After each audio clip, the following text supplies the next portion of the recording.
आगो बलिसकेको छ। म बनाउँदैछु टक्क लाएर मगर स्टाइलमा बङ्गुरको मासु विथ फर्सी, त्यो पनि विदाउट ओइल। मैले पहिला मासु राखेर मजाले भुटिसकेपछि चाहिँ राखिदिन्छु प्याज हल्का फ्राई गरेर मिठो बास्ना आएपछि राख्छु फर्सीलाई मैले थोरै चलाएर कभर गरिदिएँ। कभर गरेर राम्रोसँग पाकिसकेपछि यसलाई स्म्यास गर्छु। फर्सीलाई राखिदिन्छु बेसार, नुन, जिरा धनियाँको पाउडर, अनि राख्छु अदुवा लसुनको पेस्ट।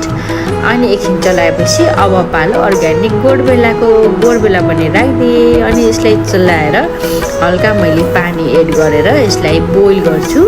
अनि पानी एड गरेर बोइल गरिसकेपछि यसलाई मैले गरिदिन्छु कभर। अनि यसकै ग्रेभी खाने भन्नेकोले मैले थोरै पानी एड गरेर बोइल गरेँ। रेडी भयो र मेरो नन्दलाई ट्राई गर्न दिँदैछु भन्दै हुनुहुन्छ याम्मी चाहिँ। Thank you.